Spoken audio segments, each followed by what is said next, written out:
Hello, everybody. This is Brian Parker, host of Head to Head. Airs at 7 p.m. every Thursday here on the Empower TV network. It is a little bit before 7 o'clock, but I wanted to jump on and get this party going. So much that's going to be coming up at the top of the hour. We officially get started right at 7:05, and that's just to kind of give everybody a chance to get themselves together, put the kids uh, in front of a TV, and keep them away from listening to this because we don't always keep it clean. But we are going to be live streaming on LinkedIn, YouTube, Facebook, and then again the show does stream on Amazon Fire TV as well as Roku TV.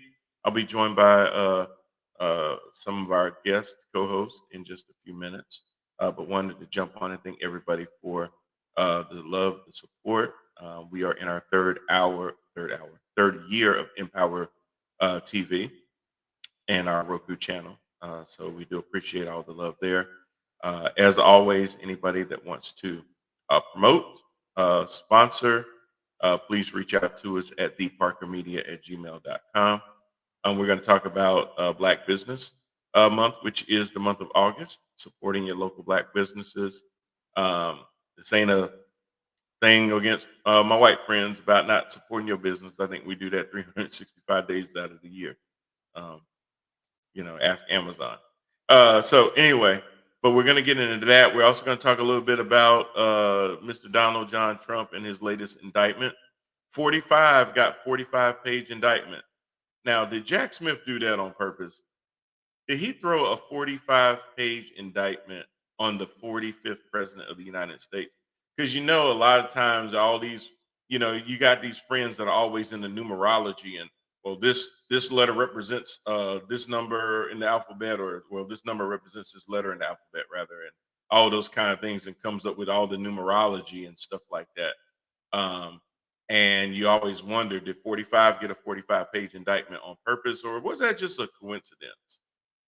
You know, I mean, I don't, and the reason I ask is because I'm looking at the indictment. It's on my other screen.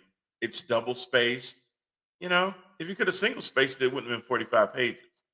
Or if you maybe spaced out a few more of the sections, you could have got it to 46. But I kind of feel like there was a little backhanded thing with that, as I hear even in the arraignment today.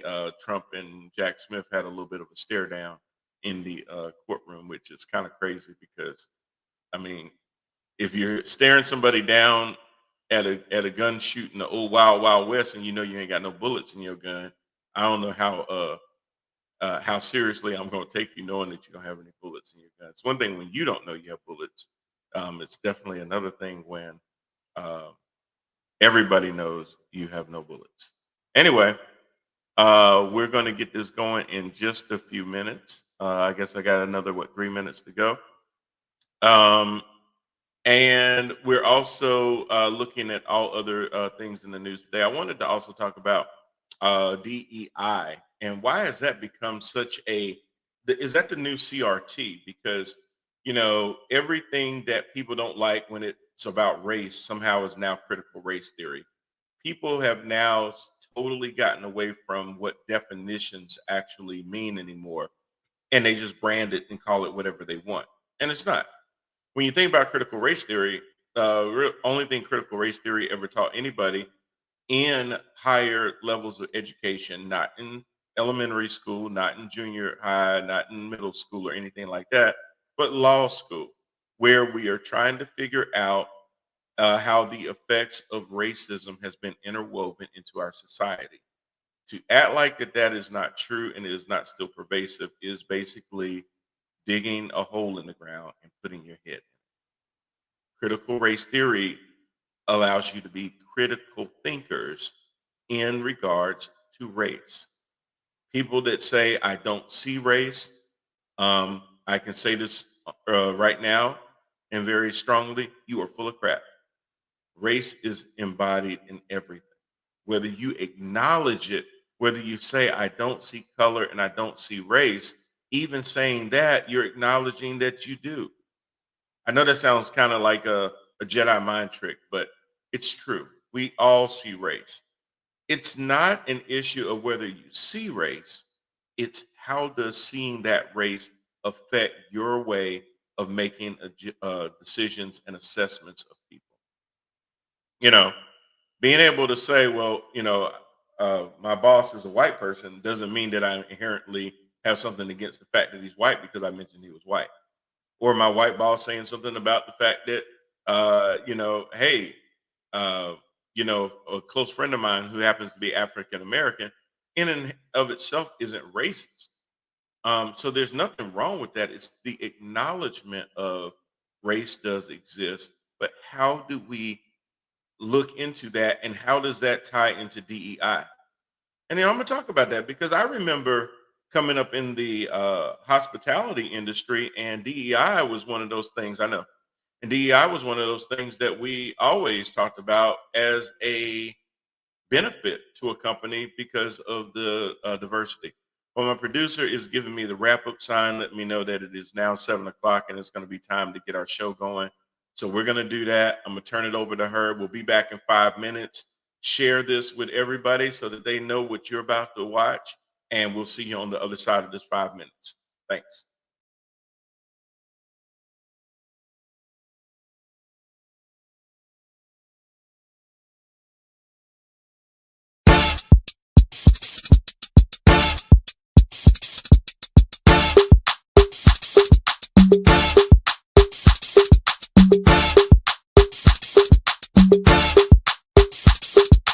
And it's a ticket talking Mazda for the biggest. That's a comma and a comma and a comma. Gotta get it. And it's a ticket talking Mazda for the biggest. That's a comma and a comma and a comma. Gotta get it. And a comma and a comma and a comma. Gotta get it. Comma and a comma. Gotta get it. And it's a ticket talking Mazda for the biggest. That's a comma and a comma and a comma. Gotta get it. And a comma and a comma and a comma. Gotta get it. Comma and a comma. Gotta get it.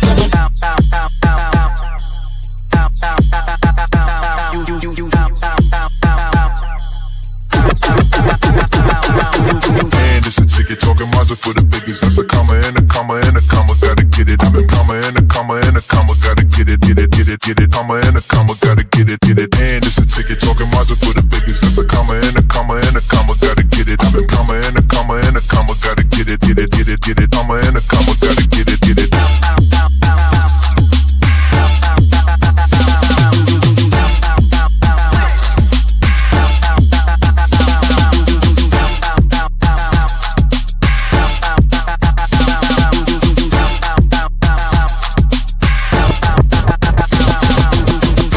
Ticket talking Mazda for the biggest. That's a comma and a comma and a comma. Gotta get it. And a comma and a comma and a comma. Gotta get it. Comma and a comma. Gotta get it. And it's a ticket talking Mazda for the biggest. That's a comma and a comma and a comma. Gotta get it. And a comma and a comma and a comma. Gotta get it. Comma and a comma. Gotta get it. And it's a ticket talking Mazda for the biggest. That's a comma and a comma and a comma. Gotta get it. And a comma and a comma and a comma. Gotta get it. Comma and a comma. Gotta get it. And it's a ticket talking Mazda for the biggest. That's a comma and a comma and a comma. Gotta get it. And a comma and a comma and a comma. Gotta get it. Comma and a comma. Gotta get it.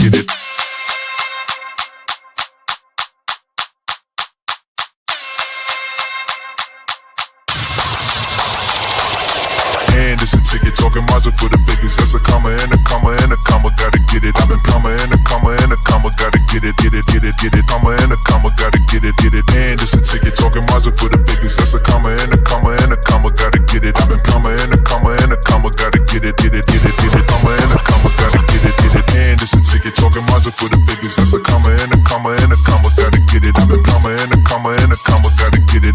it. Comma and a comma. Gotta get it. And it's a ticket talking Mazda for the biggest. That's a comma and a comma and a comma. Gotta get it. And a comma and a comma and a comma. Gotta get it. Comma and a comma. Gotta get it.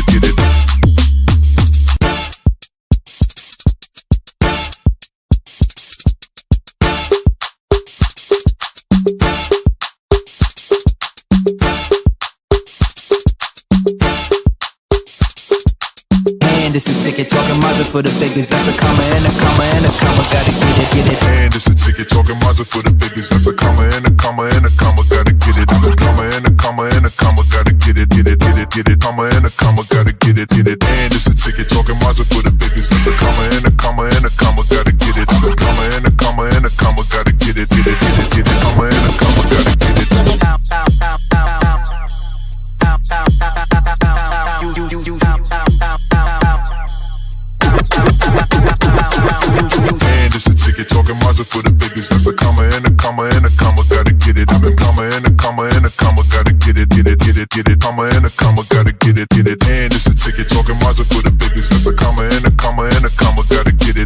comma and a comma and a comma, gotta get it, get it, get it, get it, comma and a comma, gotta get it, get it.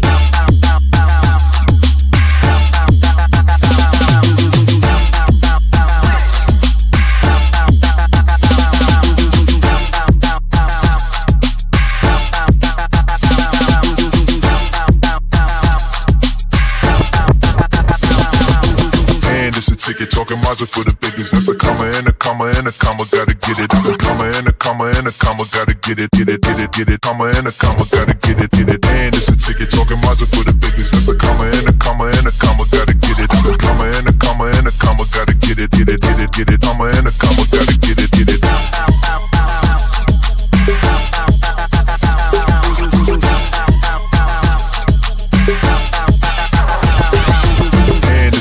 Talking Mazda for the biggest. That's a comma and a comma and a comma, gotta get it. A comma and a comma and a comma, gotta get it, get it, get it, get it. Comma and a comma, gotta get it, get it.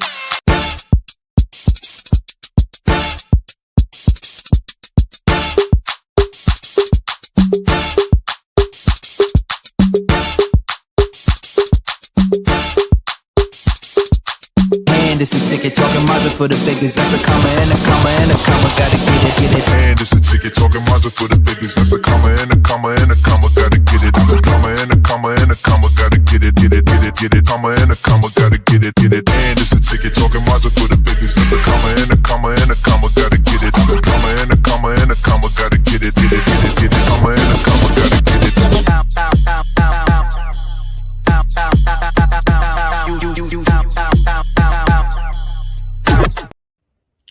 Yo. Hello. Welcome to another episode of Head to Head with Brian Parker. I am he. And you can hopefully see me better this time. We are here for another week of Head to Head. And thanks for tuning in. We are live streaming right now on LinkedIn, Facebook, as well as YouTube. On our YouTube channel, please go over there and like, share, and subscribe. It's all under Empower TV Network. That's how you can search for us. Pull us up, click on that little bell. It'll let you know every time content has been added to your YouTube channel. Please subscribe. We're trying to grow our followers as much as possible. I look at the analytics like a nerd all the time just to kind of see impressions, click-through rates, and all that stuff. Why? Not because of any vanity, but because we want to spread the word about the show to as many people as possible. And the way that a lot of these social media platforms are, their algorithms take into account a lot of that information. So it's just another way of me being able to see if we are getting out there to the masses. It does look like we are. So we first and foremost want to thank you guys for that. We also want to thank you. This is our 3-year anniversary where we've been running the station. So we are very proud of that and hope that you find the things that we talk about entertaining, hopefully sometimes thought-provoking, and more than anything else, pretty damn hilarious. So we definitely do it because we want to make sure you guys are entertained. Like I said, we live stream every Thursday at 7 p.m. Also, as a note, just to let you guys know, coming up very, very soon, I do believe I have the date right. August the 16th will be the first show, season 4 of Head to Head Sports. That will be myself and my co-host, Mr. Randall Hargrove, who for some reason is in New York City right now. So got to let me know what's going on with that, Rand. But we will do our yearly show where we break down all the going-ons in the NFL. We typically start the show about 4 weeks before the regular season. So the 4th show will be on that Wednesday, and then the very first game, which is a Thursday night lead-in game to the full Sunday slate of games, will be there. So we will be given on that 4th week, predictions. We'll go through each week and tell you who's going to win each division or who we see winning each division. And then at the end of the 4th week, we'll wrap up the last 2 divisions. And in addition to that, we'll also talk about how that's all going to play out with playoff implications as well as eventually the Super Bowl. Love doing it. A lot of times we're spot on with a lot of our analysis, because we really, try to give you guys an informed opinion of how things are going on in the NFL, breaking down a lot of the teams, a lot of their situations, uh, roster moves, transactions, coaching moves, things of that nature to kind of get you informed. And I hear that a lot of times the things that we talk about on Head to Head Sports, folks use that information when making fantasy football decisions. So now we're in that day and age, Lori, where you may not even root for a team, but you have different players from different teams on your fantasy football team. So while you may not root for the Cowboys, you may have a tight end from the Cowboys on your team, and you're at least wanting Dak Prescott, even if he throws 18 interceptions, that he at least throws 2 touchdowns to that tight end so he can keep your points going. Well, of course, and you have your little your fantasies as well. So, and you always keep in track with that. So, Head to Head Sports is actually really a great tool to kind of help as you're building your roster. And I'm not a football. Well, and I'm gonna jump on that too, Lori. The thing that I always say every year on our show is, hey, listen, and trust me, there are a lot of ladies out there that know more football than I do. So this is not a blanket statement to all the ladies, but if you are a lady that does not enjoy the football season because not only because you don't get it and it consumes your husband or significant other, but you simply just don't know what to really say or talk about. If you watch Head to Head on Wednesday and you sit down with your husband on Thursdays and Sundays, I guarantee you can have at least a fluent conversation about the game of football and what's going on. We'll give you enough information where your husband will actually look at you and go, "How you know that?" And you don't have to mention my name. A lot of times when ladies mention my name in their house, they do get a little upset anyway. So maybe don't bring And we don't want that to happen. Not at all. Of Not course at not. all. Of course not. Of course not. I'm just letting you know. Don't say my name. My name sometimes makes them feel a little uneasy. But just let them know. Hey, I've been looking. I've been listening to you. Make them think it was them. Say, hey, I've heard you talk about it from time to time, and I've been picking up on it. Now he thinks, my lady done took an interest in something I like.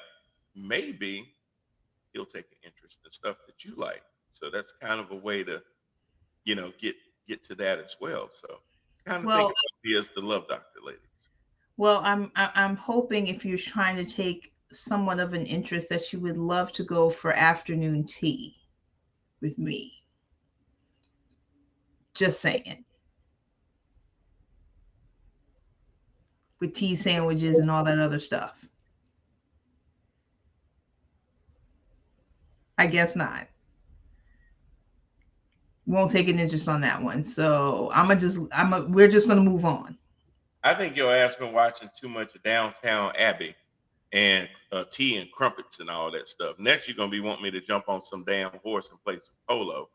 Okay, no, I don't want you to jump on the horse. That's a little bit too much. Nope. I don't want you to play polo.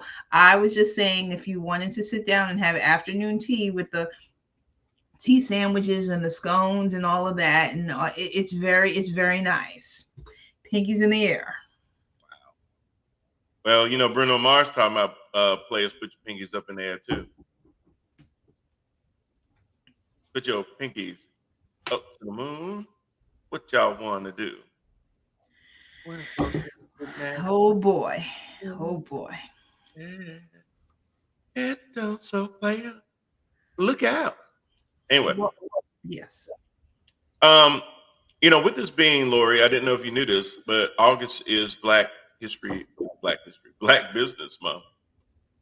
Well, it is Black History 365 days out of the year. So I would like to say so, but August in particular is Black Business Month, and we definitely want to be able to platform as many Black businesses in the month of August as possible.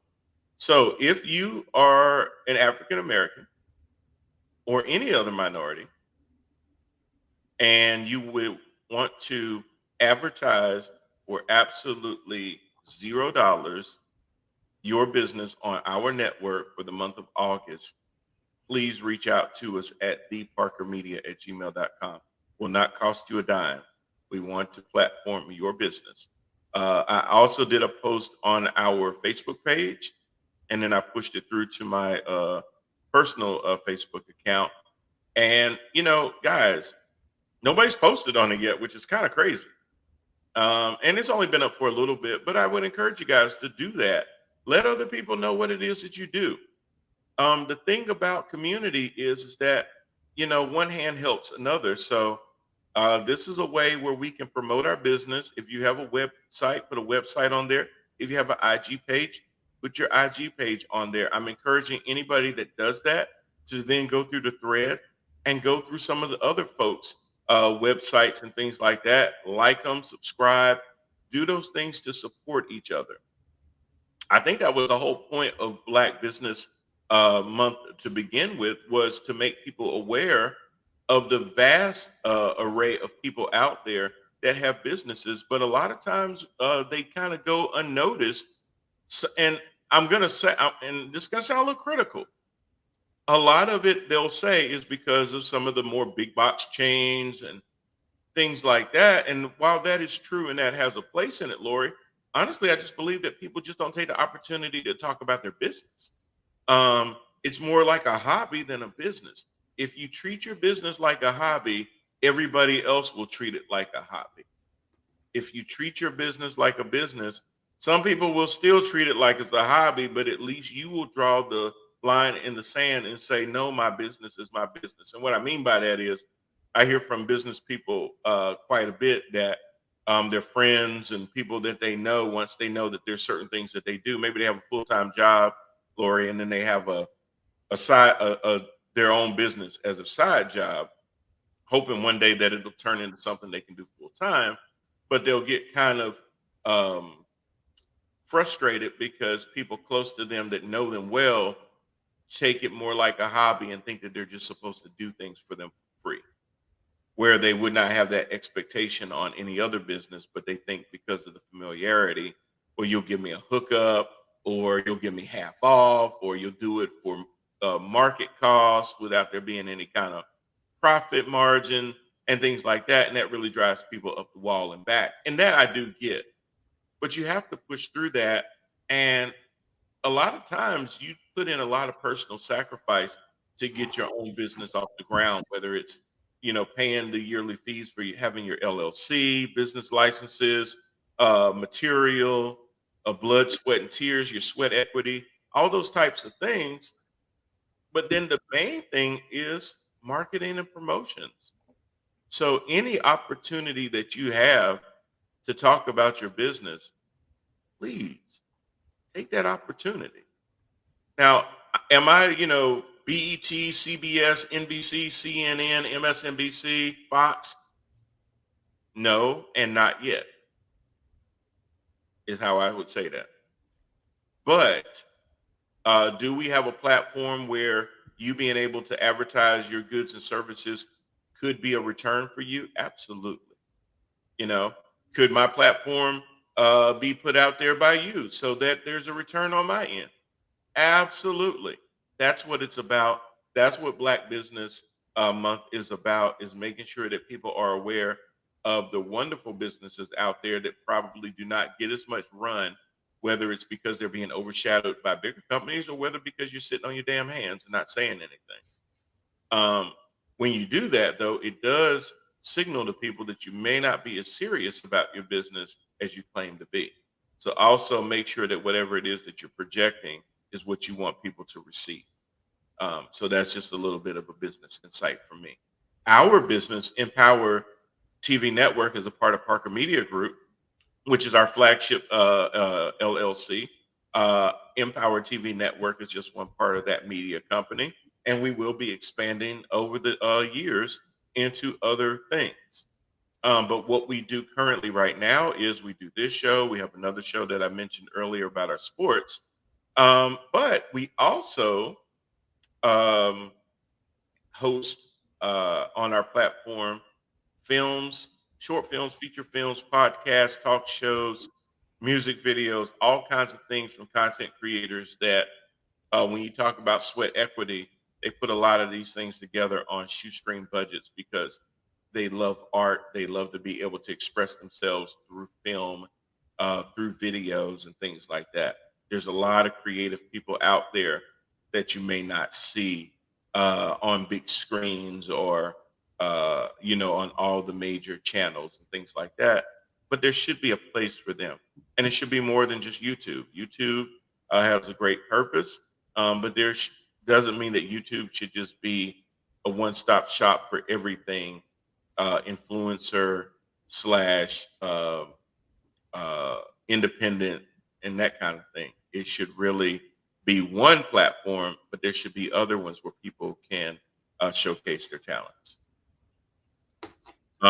So that's what we're doing with Empower TV. If you ever want to just check out the channel and you don't have Roku or Amazon Fire TV, you can go to the website, which will show you everything that's on the platform. There's no subscription. It's free to join. There are plenty of channels on Roku that charge subscriptions. We currently do not.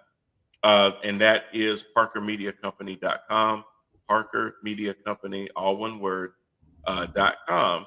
And you will then see our Roku TV site. It will give you all of the listings, whether it's the on demand where you can check out all the different categories. You'll see 4 seasons of this show. You'll see 3 seasons of the sports show, as well as a list of other short films. And when I say short films can be anything from 3 minutes to about an hour and 15 minutes. That's the definition of a short film. So you never know. I've got plenty of them on there that are 6 minutes long. They kind of get to the point. They don't go through a bunch of onion layers and stuff like that. And they're very hard hitting and impactful. I just loaded one the other day on there that talks a lot about domestic violence. But it has a great message, and it does let people know that, it's not acceptable to think that you're ever welcoming domestic violence in your relationships. So that may be a message that somebody watches that needs to hear at that moment.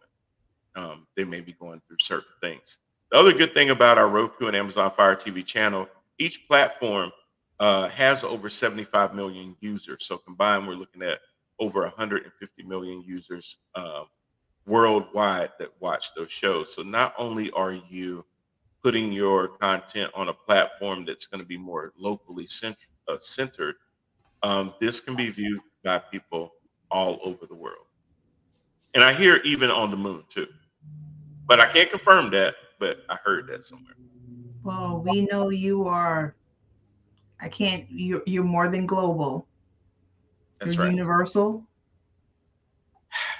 I'm galactical is where I'm going. Galactical, yes, galactical. Yeah. I'm sorry, I had a moment. I had to think about the Space Force. That's why I was just like, give us about 10 years. We'll broadcast to Uranus.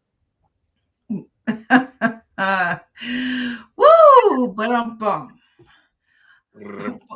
But I know that, and that you did a great promotion on especially talking about Empower and Parker Media about our company. But we also need to highlight another Black business as well, to just showing for just for promotion, which you have a little bit more insight in. Again, if you're in the market for purchasing a home or looking for a house, we can actually sit here and highlight Jermaine Parker Realty, and we can actually run a small commercial if I can have some time. Let's do it. All right.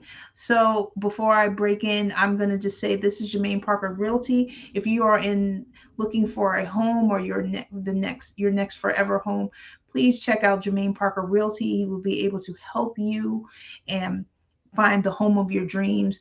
I know it personally, not just because he's my brother-in-law, but he also helped Brian and I find our forever home. So again, let me just play the commercial. But again, if you're in the market for a home, look up Jermaine Parker Realty. Is it a good time to buy or sell a house? No. It is a great time to buy or sell a house. And at a time like this, having a realtor who has your back is key. Introducing Jermaine Parker Realty, here for all of your needs. Licensed in both North Carolina and South Carolina. Let Jermaine Parker Realty help you with your next big investment.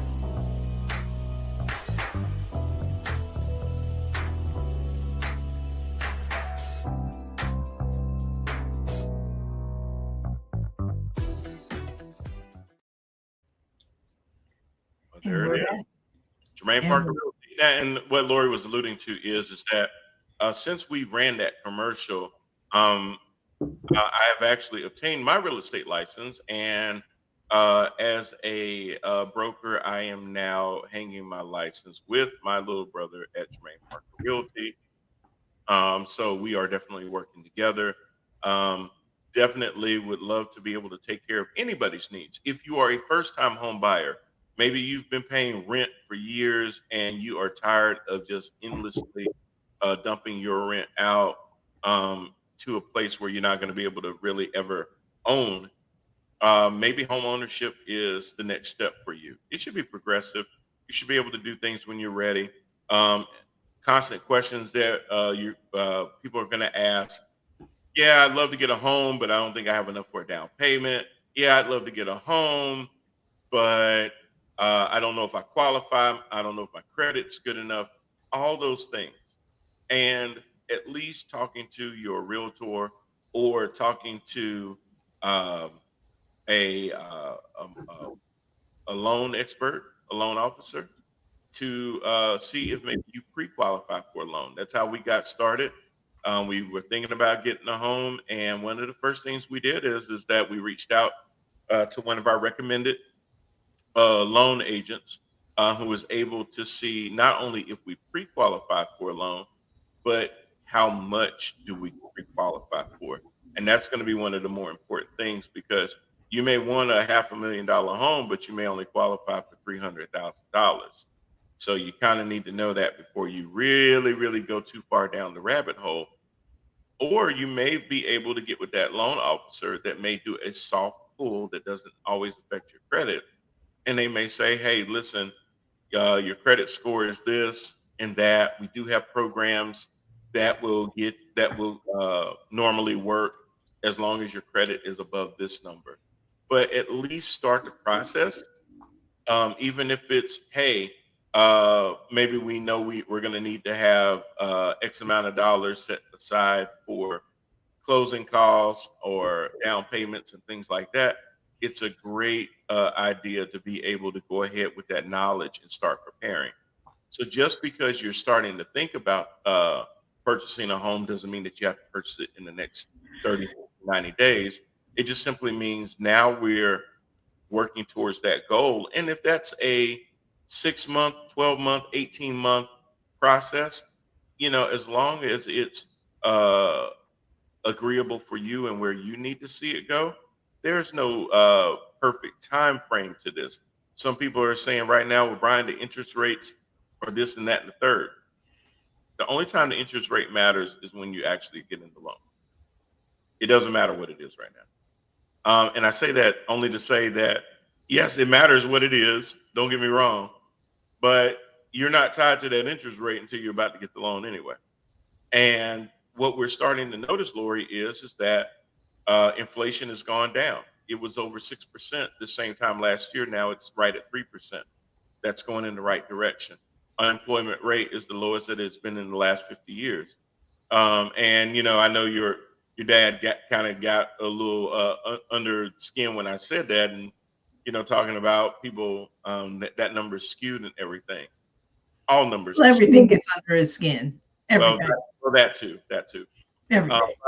But in all honesty, unemployment is lower than it has been. Yes, there were jobs that were lost because of during COVID. A lot of those jobs have returned, and we have still superseded job growth over the last 2.5 years. So, all of that to be said, Lori, excuse me, economists had even flirted with the idea that at some point we would be in a technical recession. Now numbers have been revised because of all the continuous months of job growth, the continuous slide of the of inflation. Uh, Economists are now forecasting that there won't be a recession at all, not even a slight one. And those things are fluid; they can change just as much as they thought there may be one, and now they're saying there may not.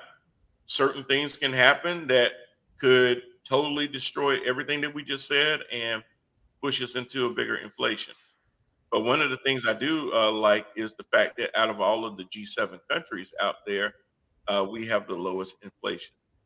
So, as much as people, again, like to blame the cost of gas and inflation on whoever sits at 1600 Pennsylvania Avenue, that's more of a easy and lazy explanation as to why things cost more. But you hear people at a lot of these rallies that'll say, well, my gas prices were lower under Trump. This was lower under Trump, and those kind of things. And some of those things are true. But it's not as easy as saying it's because of who. Because if you use that same logic, then you can say, well, unemployment has been lower under Biden than Trump. There's certain things that have changed now. More jobs have been created under Biden than Trump. So if you use the logic that the gas was lower under Trump, inflation was lower under Trump, then how does the logic not work that, yeah, but unemployment is lower, and all those things as well? Yes, and also Bidenomics, can't even say that word for this one, which was looked at it as a joke, but actually all of the policies that he's had has been working and has been going through. So, he's receiving a little less fanfare, but I guess he's kind of like the little cog that's the consistent. He's consistently doing things that are supposed to be better for the company, but better for the country, excuse me. Well, the problem has always been, and my critique of the Democratic Party has always been, they don't celebrate the things that they do accomplish. They don't always accomplish the things that I want them to, or go as far as I want them to go. And that can go anywhere from climate reform to immigration reform to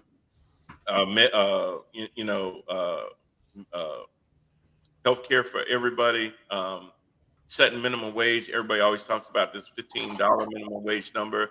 I'm more like, no, minimum wage needs to be at least $19 an hour. Just because, it's funny, people say, well, this costs more and that costs more. And then when you say, well, what about paying people more? Oh, no. Well, I mean, shit. I mean, if things cost more, then should people still be working under a $7.25 federal minimum wage? What sense does that make? When you go to a restaurant and you're having to pay more at a restaurant now, when you talk about the price of the pump, when you talk about going shopping and all those kind of things, when you talk about buying a home, why is minimum wage off the table? Well, Brian, if we raise minimum wage, the only thing that's going to happen is companies are going to just charge more and more and more. Well, they'll charge more and more and more until you stop going and buying that shit. And then they'll realize that there's a point where people will just say, no, I'm good. So it's not necessarily correlated that if you raise minimum wage, automatically you're going to. Now, what people will use as a shield in that is, but Brian, there's plenty of small businesses that just can't afford the impact of that. Maybe a Walmart could absorb some of that, but a mom and pop business can't absorb some of that. Hey, you know what we can do with that? We can sit there and have subsidies for small businesses. We do subsidies for farming. We do subsidies for agriculture. We do subsidies for big pharma. We do subsidies for tech. We do subsidies for the film industry. We do subsidies for the gaming industry. We always do subsidies. You mean to tell me that we gave all these millionaires PPP loans, but we can't sit there and subsidize small businesses that And you incentivize them to hire people. Hey, do you have 10 to 20 people? Do you have 25 to 50 people? Do you have 75 to 100 people? And there may be a subsidy that you get from the government. Oh, but you know why they don't want to do that, Lori? Because that sounds a lot like socialism. Even though when you pay your taxes, it pays for the fire department, pays for the police department, pays for garbage pickup. You know what that's called, Lori? Socialism. Socialism. So a lot of times when people sit there and they throw around words to mean something bad, they do that, and it makes people think, well, we can't embrace socialism because Fox News tells us all the time that that's bad, even though we receive socialism a lot of times, but they don't highlight it as being socialism. So if they then do try to call certain things socialism, that's a buzzword that we know, oh God, we need to stay away from, even if it would benefit and enhance the quality of our lives. So a lot of you out there have been sold from your uh, deceitful politicians and deceitful news outlets that socialism is something that you don't want and you should never touch, even though you've been touching it probably more than you ever realize. Every time, every time, every time you see the fire department, every time you see the police department, there's your socialism right there. What do you think your taxes pay for? If you didn't believe in socialism, then your taxes shouldn't pay for anything. Or you should be able to keep all your money to yourself Yeah, and I mean, not have to distribute or care for anyone or care for yeah, anyone's. right, right. You should be able to just But keep but but they all but your they, money. but what they've told you is that when you go down the road of socialism, people that you don't want to benefit from the taxes that you pay, the other, them, those people, they're the ones that are going to benefit from your money. That's how they scare you. They tell you that it's going to not only help you, but it's going to help them too. And the boogeyman, it can be LGBTQ, it could be people of color, it could be immigrants. It's always them that are out there to take your jobs, take your families, take what you've worked so hard for, even though all of this land was handed to you on the backs of slaves.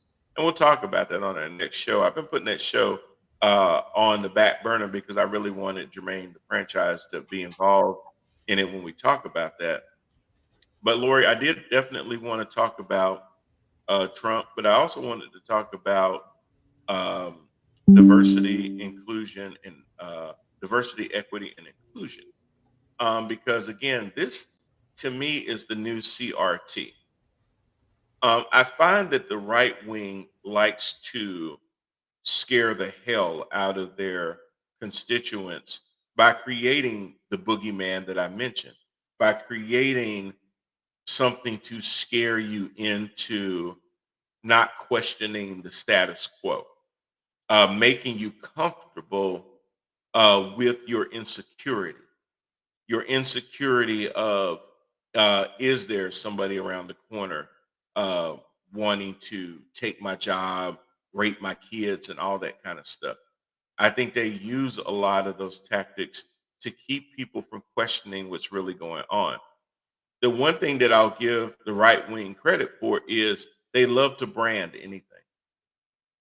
They'll brand uh, everything that mentions race as CRT, but when you ask them to define CRT, they'll scratch their heads, they'll hold their chin, and they'll tip their head back and try to come up with some definition that means absolutely nothing as to what CRT is.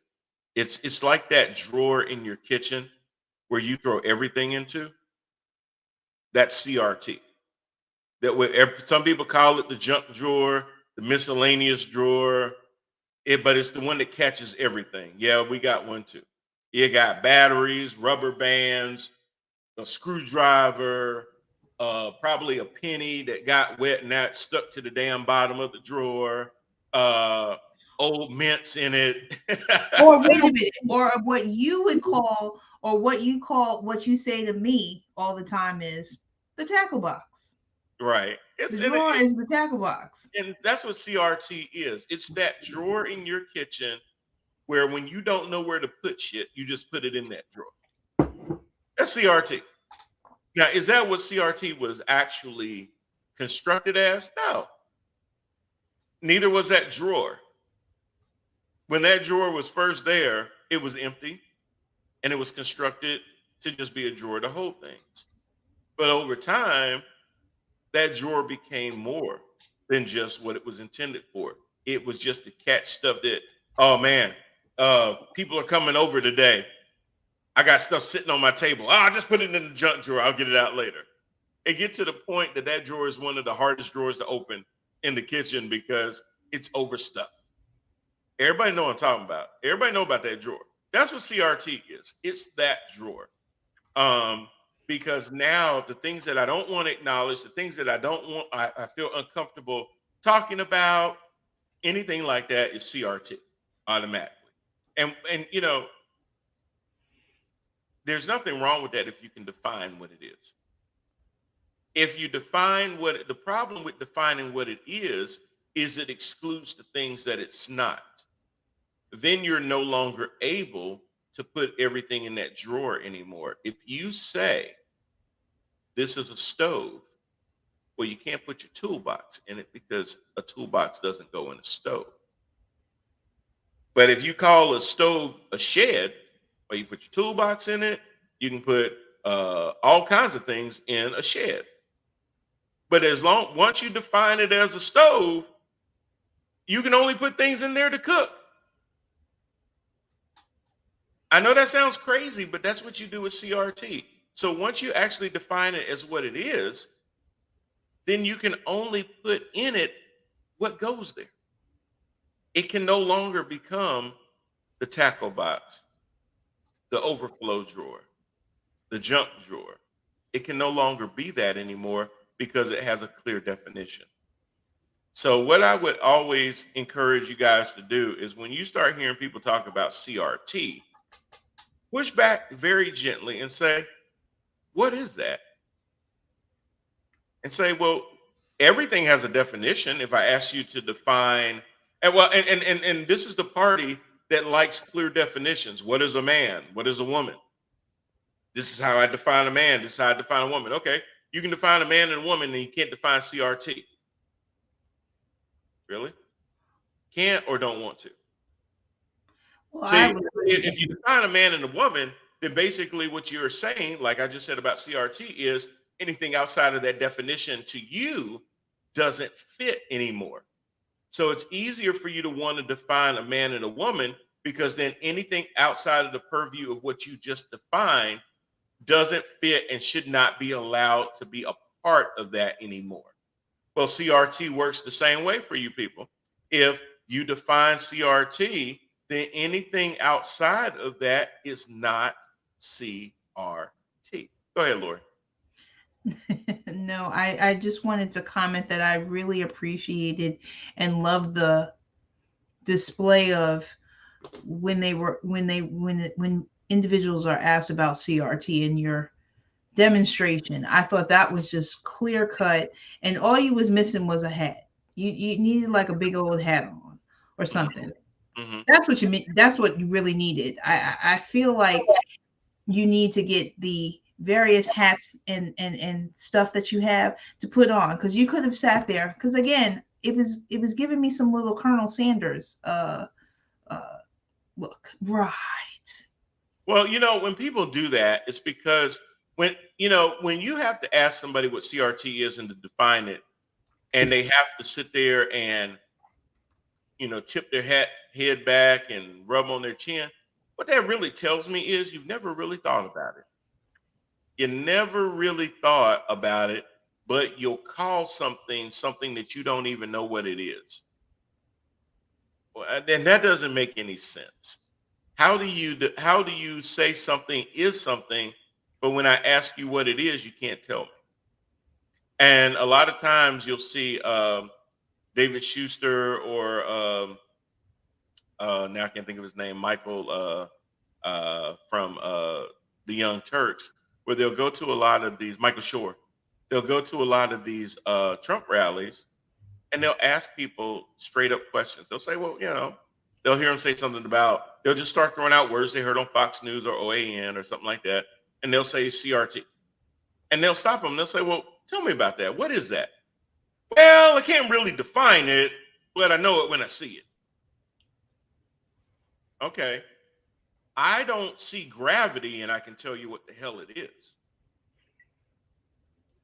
You didn't blow up the earth, did you? I can define the wind and I've never seen it.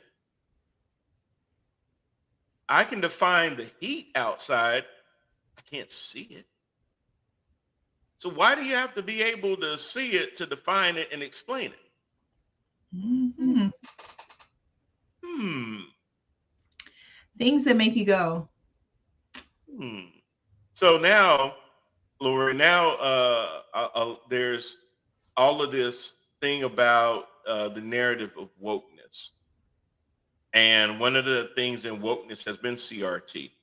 And it's crazy because the definition of woke just simply means to be aware. It doesn't necessarily construct any agreement into that awareness.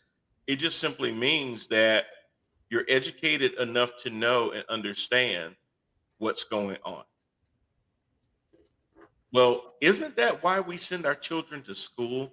So that they can learn and be able to assess situations in real life and come up with their own decisions about how things are and how things should be.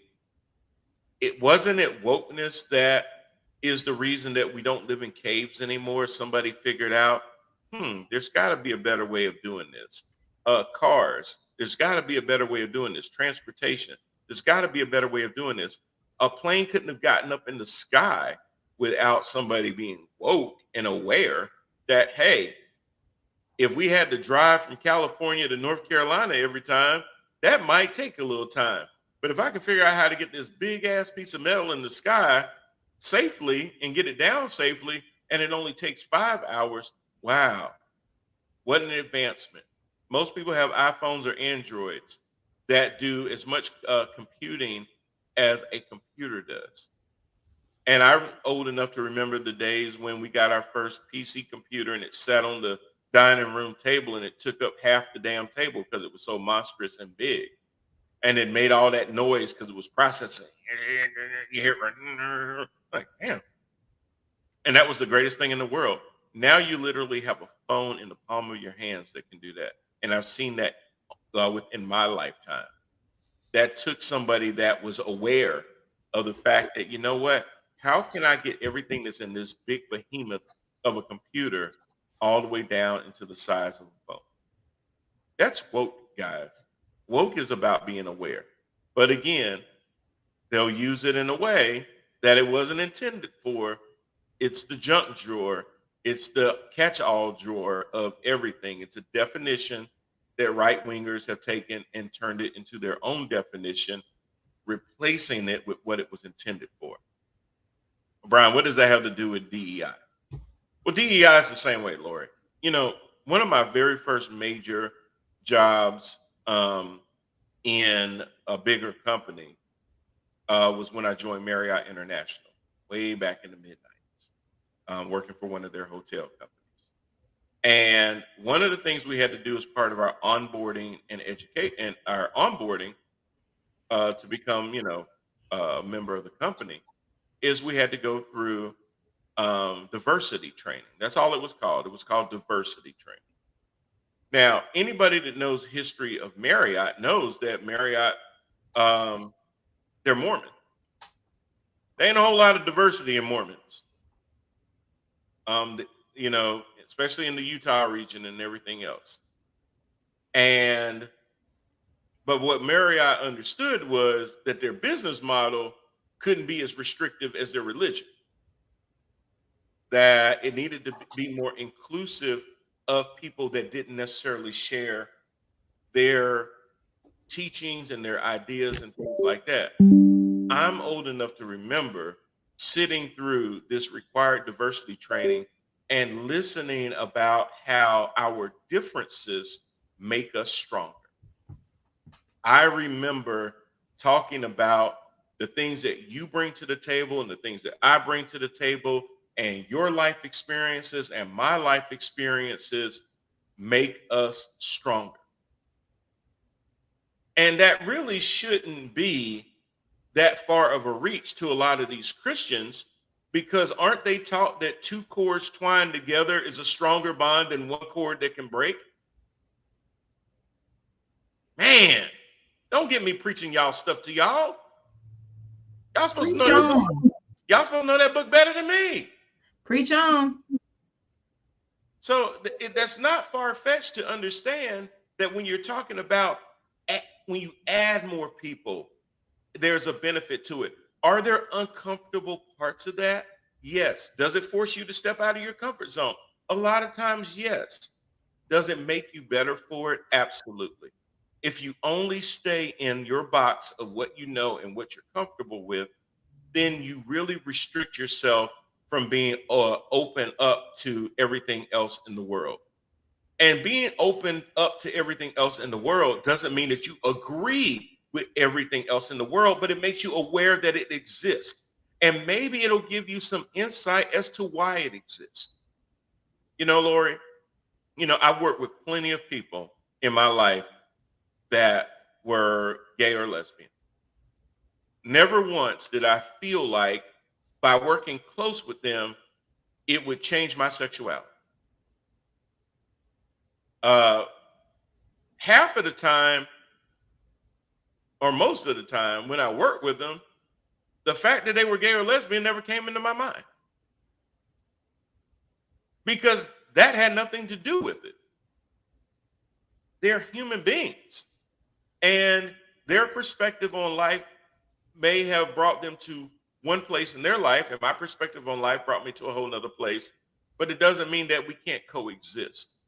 Living on this earth is about being able to live with your fellow human being. It's not to always agree with or totally understand where it is that they've come from, but it's to accept the fact that everybody don't come where you're from. Everybody isn't from where you're from. And that's okay. That's the way the world is supposed to be. You're not supposed to be in your own bubble from the time of birth until the time that they put you in the ground. That makes no sense. That's not growth. That's called sterilization. I'm just going to keep you where you are. You stay where you are, and don't you go nowhere else. And there's a lot of people that do that. Those are the people that they grow up in a town. They only stay in that town. They don't go anywhere. They've never been anywhere. They don't want to go anywhere. And they die there, and that's it. And if that's where you are, then God bless you. But the more well-rounded person is that one that steps out, they go out, they venture out, they learn, they look, they see things. It doesn't mean that they indulge in everything, but they have an understanding of what it is, And even if there's certain behaviors of a person that I don't find appealing, there's something that you can take away from every situation. There's something that you can learn from everyone, good or bad. You can pick up things from people and say, you know what? I remember, Lori, when I used to work I still work in hotels, but when I used to work under a general manager. And it's kind of the same idea you have when you're a kid and you have your parents. There's certain things about parenting that you get from your parents and you go, oh, I would never do that to my kids. When I have kids, I'll never do that. Or there may be certain things you say, well, you know what? My parents taught me this and this and this. I'm going to damn sure make sure that my kids have that same understanding too.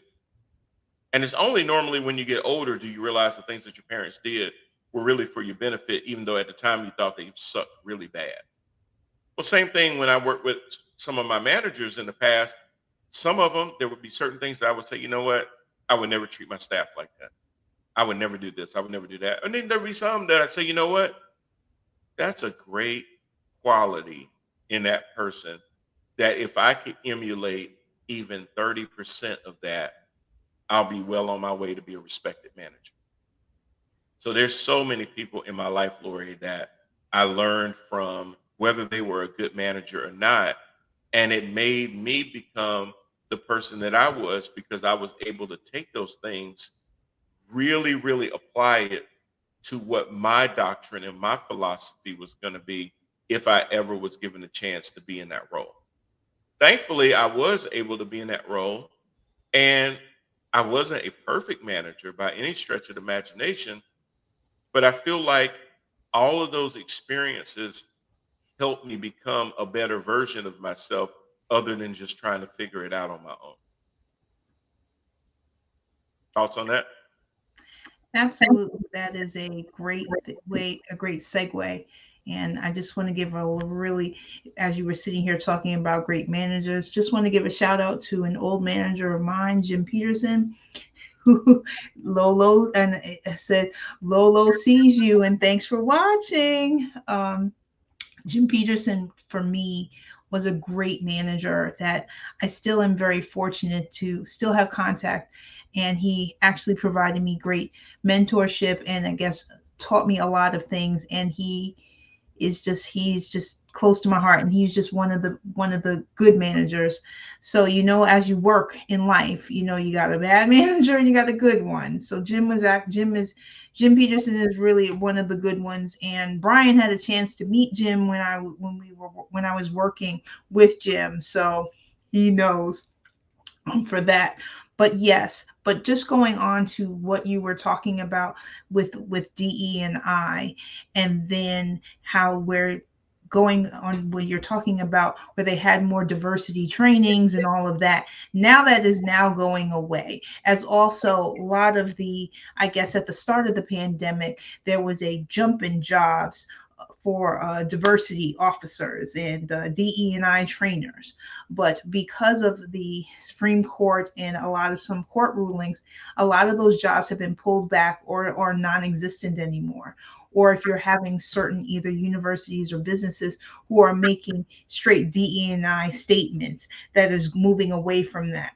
Right. Where, with that being said, you have to recognize that there has to be some type of diversity. There has to be, you're not just all alone in one. Having someone who is different, who is bringing a different perspective is greater and will help expand your business, and everything. But just having someone that you're able to learn and grow. And I think nowadays, as we look at our political climate, a lot of times, a lot of people are just not embracing that diversity in DE&I, and they're actually criminalizing, in my opinion, DE&I to where it's now like CRT wokeness.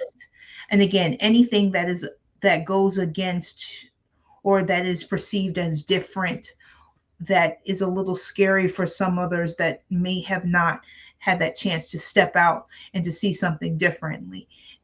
They are just now criminalizing this and just making it to where the point of where it's just a horrible thing. But I really hope, as an HR professional, that DE&I, there are still pockets of people that are DE&I diversity officers that are still out there that are working, and then hopefully this will come back around again, maybe in some other different fruition, but at least it won't be so politically charged.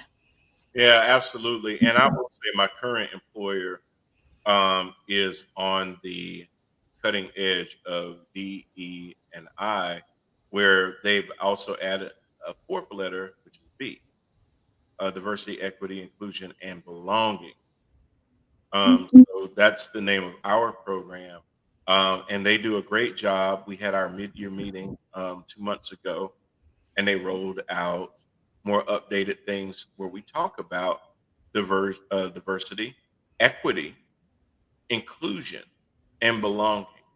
And when you think about it, diversity is only the first step in diversity. Diversity is just simply acknowledging that you're from somewhere that I'm not, you've had experiences that I haven't, and vice versa. Equity is making sure that we're all treated the same. Who doesn't want to be treated the same? Equality isn't affirmative action. Equality is simply saying that the same air you have the right to breathe, I have the same right to breathe it. There's nothing about me that excludes me from being able to have the same rights as you. You're no better than me, and I'm no better than you. That's what the E means. Inclusion means that we bring all of that into us to make us all better. That means that if somebody has a disability, you don't sit there and say, well, they're a little slow because one of their legs don't work too good, so we can't include them. Or she's well past her age, can't have her in our group. Or hey, she talks with a thick accent, can't understand half the words she says. Uh, that's not inclusion. That's all the I means. And then we bring it all together, Lori, with the B of belonging, because who doesn't want to feel like when they go to a certain job, I don't really belong? People may not say it, but it's more what they don't say that says it all. Belonging is about, how do I fit into this? When, yes, I want to have a salary. Yes, I want to be able to take care of my family, everything else like that. But I'm going to stay at this job because I belong there. You know, people a lot of times, and Laura, you're in the HR, so you get this. But when you ask people why they leave a job, most of the time it ain't because of the pay. Most people leave because of somebody at the job. I can't take these assholes, these my nerves. My boss is just overbearing. And then I go home stressed out every day because I can't work around this person. And they leave as a result of the people they work with and work for. So the salary play a part into it? It does. But you know what really pushes them out of the door? Everything else. And then the salary is just a icing on top. If I can find another job to get away from you asses and make more money, that's the job for me. And if you made more of an effort at diversity, equity, inclusion, and belonging, your retention would probably be better. But it would force you, as I said earlier, to step out of your comfort zone of feeling like everyone around you has to be exactly like you. That just simply does not work in this world, nor, as much as these people, Lori, talk about this country was founded on the Constitution in theoretically was never about everybody looking the same, even though it was really about a bunch of the same people making that declaration. That is so true, Brian. That is very, very true. As you said, as an HR professional, it was great to hear that the company you work for is actually including the word belonging. I think adding the B to DE and I will kickstart it into a new era, to where DE and I is kind of like a buzzword that just kind of doesn't mean anything anymore. So that's where I'm thinking, if we adding the B, and I'm so happy to hear that the company you work for has actually gone and was very courageous in that and going forth with that. So that's really great to hear. And I think it was courageous because while I feel like overall most people at the meeting, and we have 400 people in a room watching this presentation, I don't I'm not crazy enough to believe that all 400 people embraced DEIB.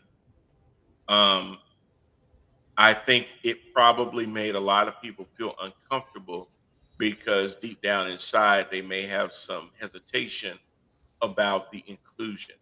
People think inclusion means I don't want to sit there and be around transgender people because my religion tells me that, that's an abomination, or gay or whatever, or men identifying as women, women identifying as men. Some people say they don't identify with either, and somehow they're fluid and liquid and slippery and all of that. And they go through all these changes, and I don't want this shoved in my face. Yet you shove your religion in our faces when you say that this person doesn't have a right to exist because your Bible teaches you that they don't have a right to exist. Um, you shove that in the face. But this is a Christian nation that was built on Christianity. Actually, it wasn't, but you tried to shove that into our face. Well, the Pledge of Allegiance should be read at school every day. Okay, that's fine. And they should also do the was it the 10 Commandments or something else that they're trying to push in some of these schools and things like that. I'm like, okay, well, if you're going to push the 10 Commandments, are we going to open up the Quran? Are we going to go through some of these other religions too? No, because this is a Christian nation. It's not a Christian nation. There's people out there that pervert things. There's nothing in the Constitution that says that this is a Christian nation. Oh, they left that out. Well, they didn't leave it out because they also put in there about the separation of church and state. So just like people nitpick the Bible and cherry pick it, rather, people cherry pick the Constitution. Everybody know what the Second Amendment say, but they don't know what the first one does. And speaking of the First Amendment, there's a perversion of the First Amendment going on right as we speak.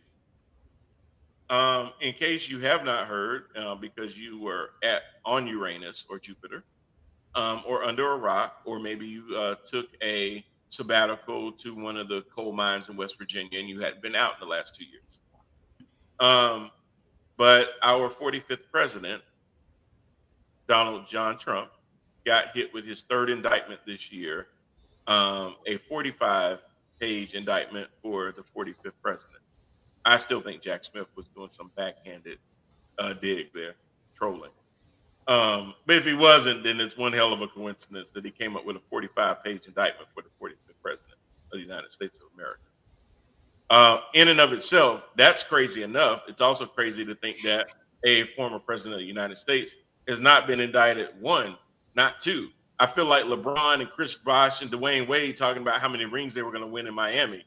Not one, not two, not three. You know, they went in that whole thing and went viral. And how many indictments is Trump going to have? Not one, not two, not three, because he's probably about to get hit with a fourth one in the next 2 weeks. And we'll talk about that in 2 seconds too. But he just got hit with his third for conspiracy, 3 conspiracy charges, and then a 4th charge. He was the single person charged so far in this indictment. Yet there are 6 other co-conspirators that have not been named. And I'll give you a brief rundown about why they haven't been named in just a second, Lord. But Trump's defense to this conspiracy charge and his minions that go on the different news channels and sit in Congress will tell you that this is a First Amendment case. People are attacking Trump because he dared have the right to say that the 2020 election was stolen. He dared to contest the fact that there was fraud in this state and that state, and dead people voted, and all of these irregularities, blah, blah, blah, blah, blah. And it was obvious immediately that either these folks never read the indictment or they just decided simply to stick to their talking points anyway. And because of the way they came out so fast with their defense of it being a First Amendment thing, it leads me to believe they never read the indictment. It's 45 pages, but it's just words on a piece of paper. It has facts, but facts don't really matter. And the reason I say that, Lori, is that Jack Smith on the second page of the indictment went into the fact that Donald Trump has the right to lie. He actually says in it that it's okay if he says things that aren't true.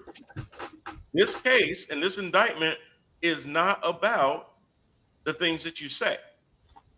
It's about the things that you say that then turn into illegal activity.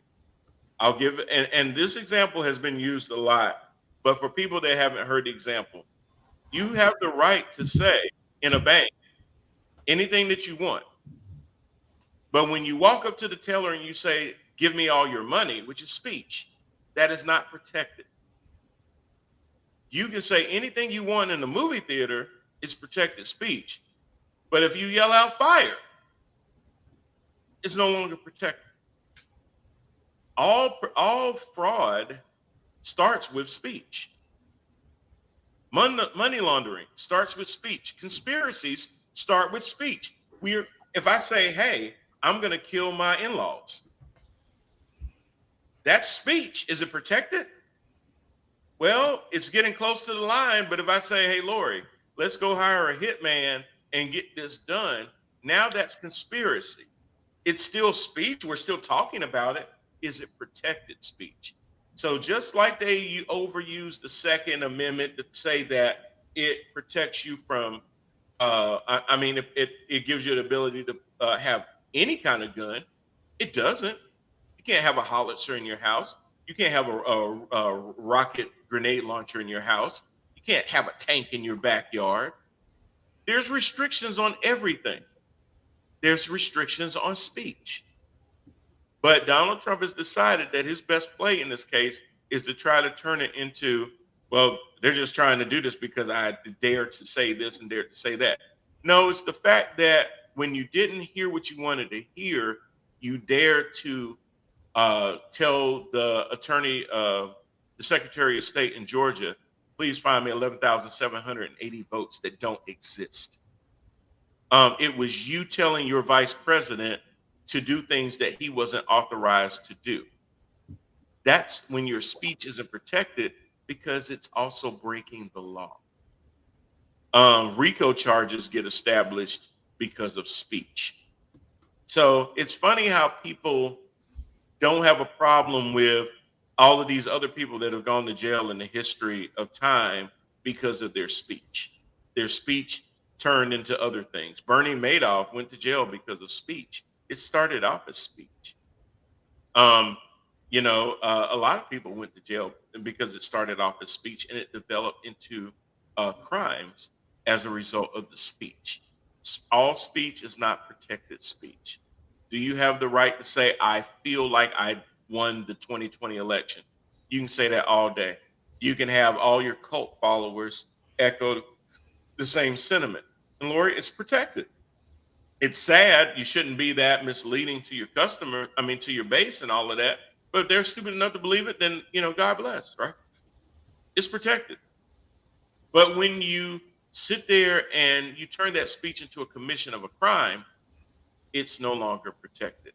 That should really go without saying, but you hear a lot of these talking heads keep arguing past the indictment. They're not addressing what's in it. They're arguing past it. Like, yeah, I see that. But speech. First Amendment. Hunter Biden. Okay, what does Hunter Biden got to do with this? Well, they're all on Trump and they're not on Hunter. What about Hunter? He's not an elected official. He's the president's son. If he was guilty by proximity, Ivanka and Jared would be in jail.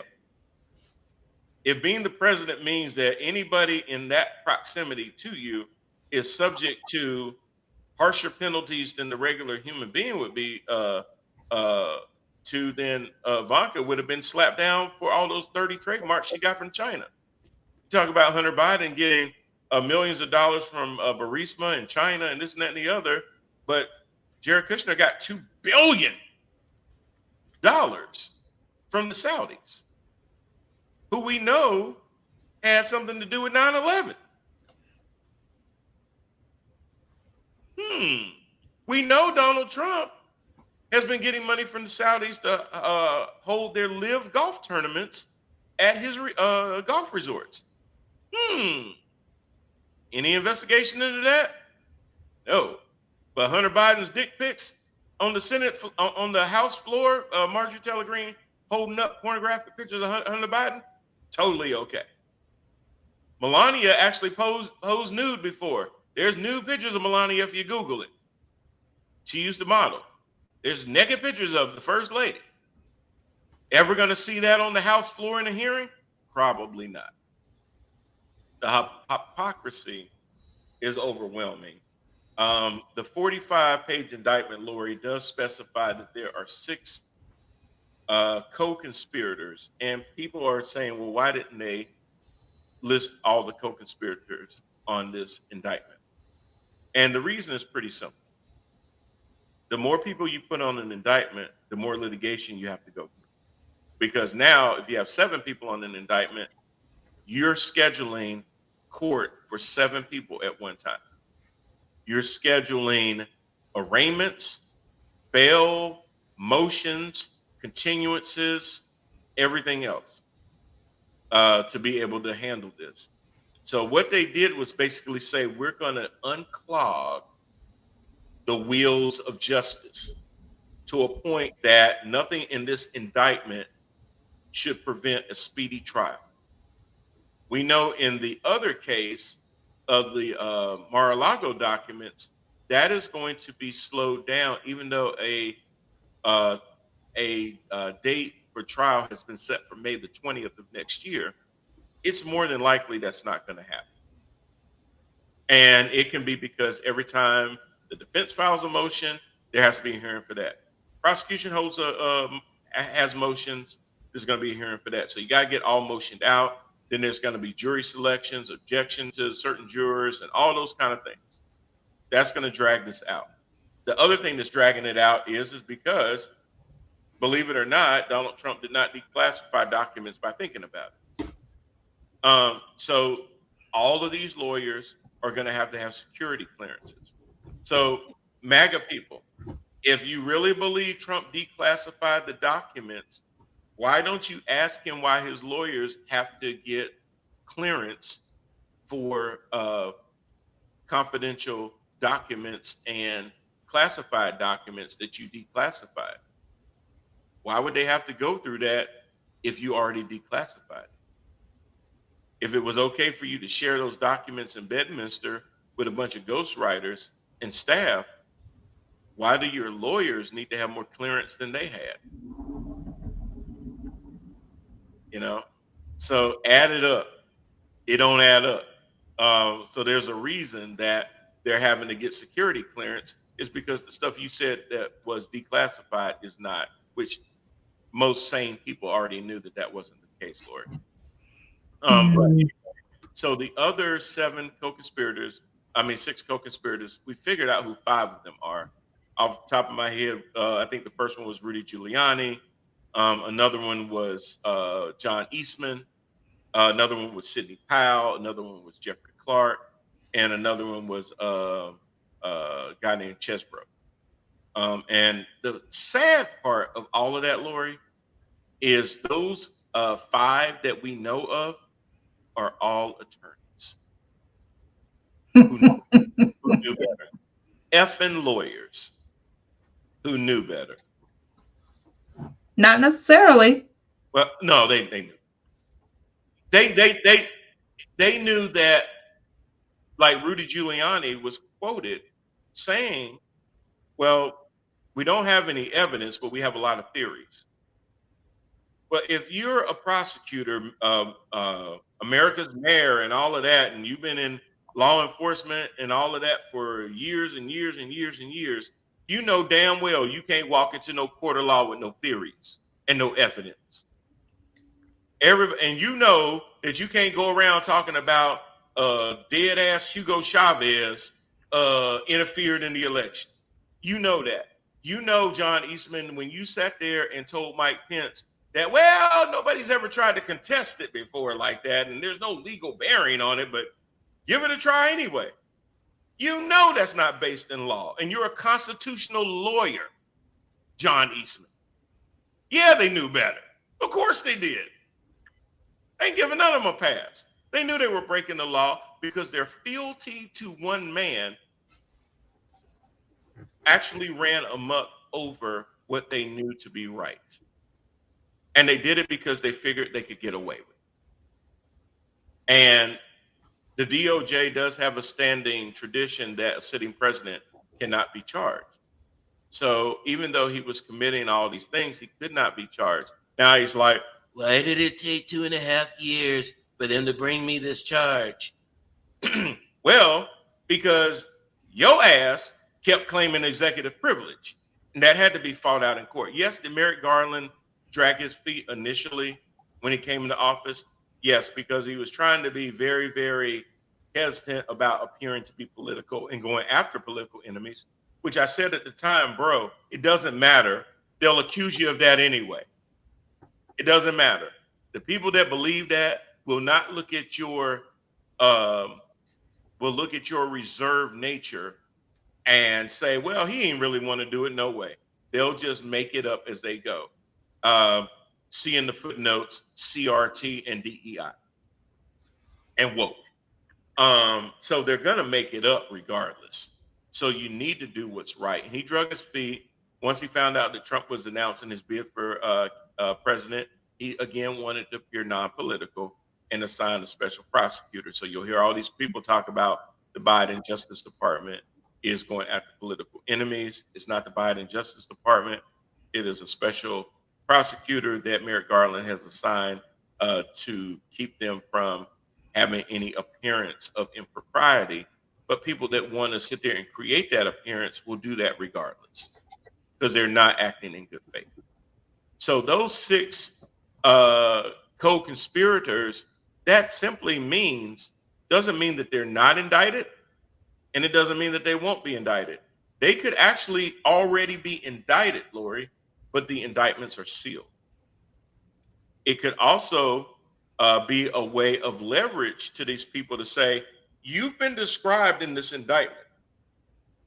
This is your last chance for you to flip, to you to cooperate with the government. Now, because you're listed in this, the stuff that you've done is pretty effed up.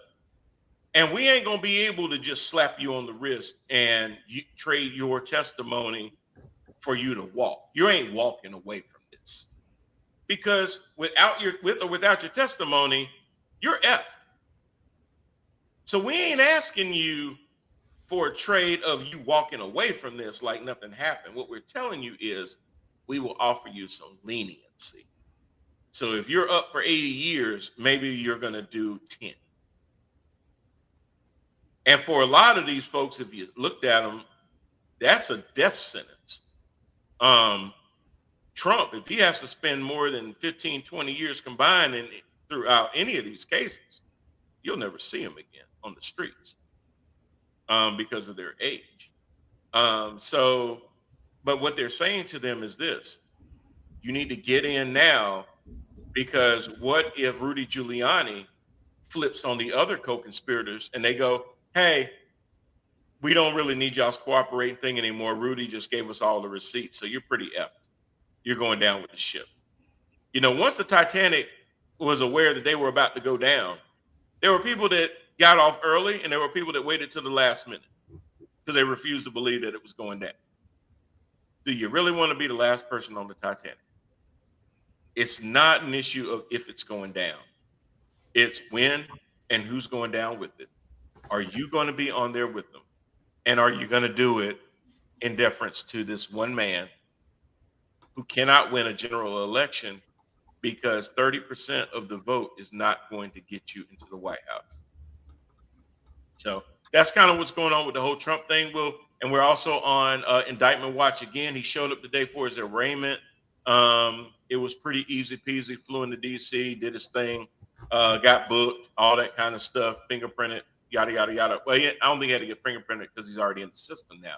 He's in the system now as a felon. So now the booking process goes through a lot faster because he's in the database.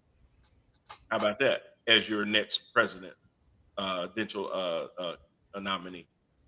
So that's what's going on with Trump in a nutshell. We're waiting on Fonnie Willis from Fulton County, Georgia, to drop her indictment, which I expect that to come in the next 2 weeks, as they're already putting up fencing and barricades around the courthouse. A lot of her folks are working remotely right now as a precaution to what some of these Trump sycophants may do once they find out that he is being charged with RICO, which I really think that that's what's going to happen. Fonnie has a history of presenting RICO charges. That is a racketeering charge, and all it takes is 2 or more people to come up with a conspiracy, even across state lines, to defraud people in your jurisdiction. You can tie it all together, and that's what amounts to a RICO charge, meaning that everybody is charged with the same thing, even if everybody had different parts of the conspiracy. So I may talk about killing somebody, but then I have a henchman that does it, and then I had somebody that drove him there and somebody that actually got him the money. All 5 of us are charged with the crime, even though he was the one that pulled the trigger. That's a RICO. That's how RICO works. If she can tie all of that together and show that fake electors in Arizona, Pennsylvania, Michigan all contributed to this overall defrauding scheme, then she has a perfect case for RICO. So be on the lookout for that. And the fact that it's taken her a little while longer says to me that she got some of those fake electors to flip, and she had to pause to be able to lock down their testimony to make sure that she got them in front of a grand jury under oath. So later on, they couldn't come back later and misremember. I don't remember saying that. I don't remember. Later on, people get amnesia and stuff like that. So any district attorney worth their weight in gold when they're dealing with a grand jury, make sure to lock down the testimony of those people so that they can be a reliable witness and not a hostile witness later. All right, Lori, that's a lot of stuff. We got like 2 minutes. We're going to definitely end it with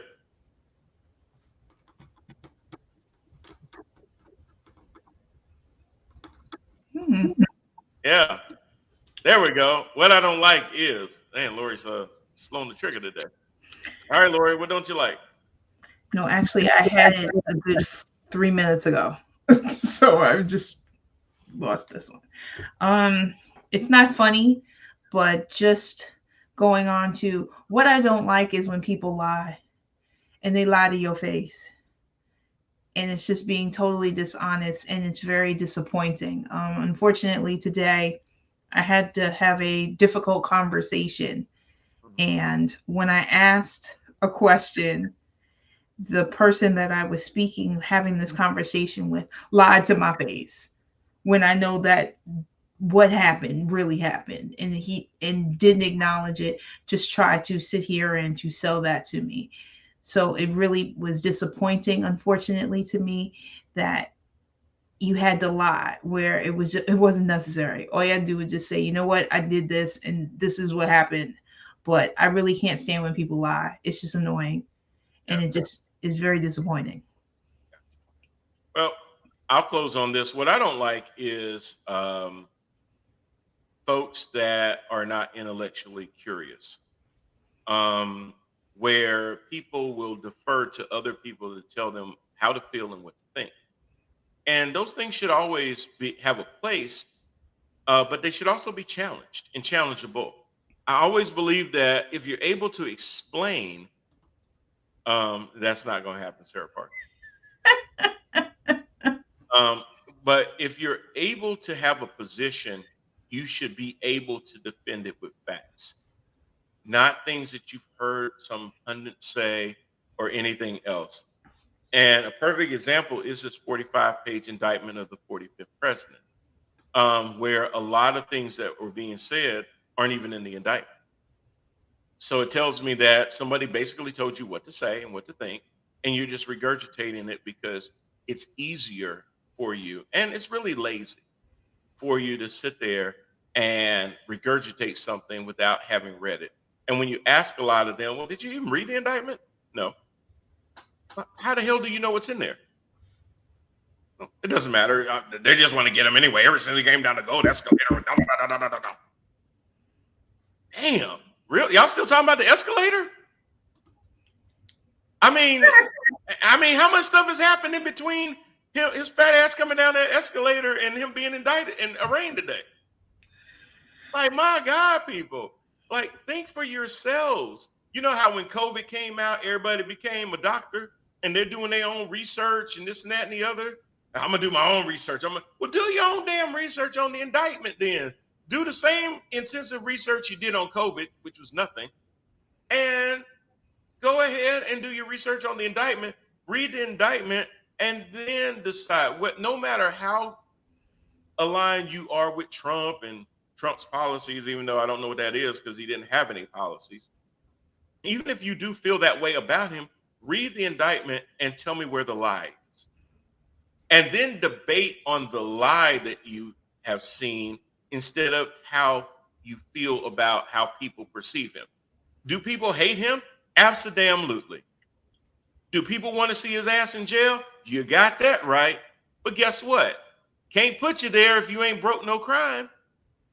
Now, there's plenty of people in jail that, yeah, you're right. They ain't broke any crimes and people done threw charges on them and they in jail anyway.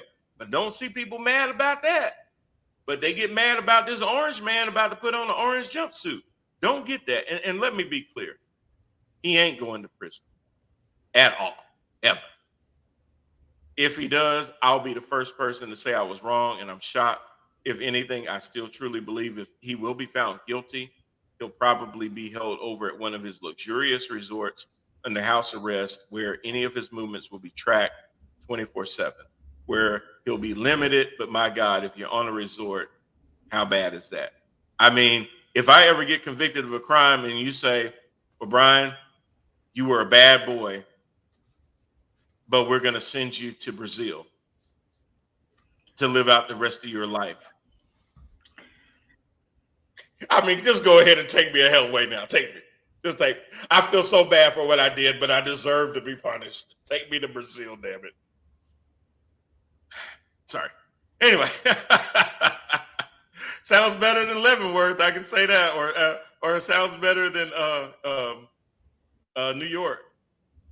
Yeah, we don't want to do all of that. So anyway, that's just my feeling on that, Lori. Learn for yourselves and be enlightened. But I guess you guys don't want to do that because that has been now trademarked as the word woke. I'm Brian Parker. Thanks for joining us for another episode of Head to Head with Brian Parker. I am he, along with Lori Parker. Thank y'all for joining. We will see y'all again next week. Thanks.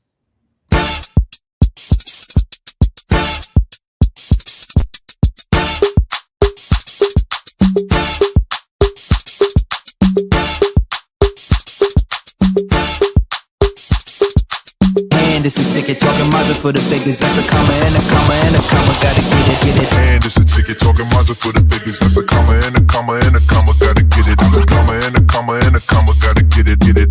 Comma and a comma. Gotta get it.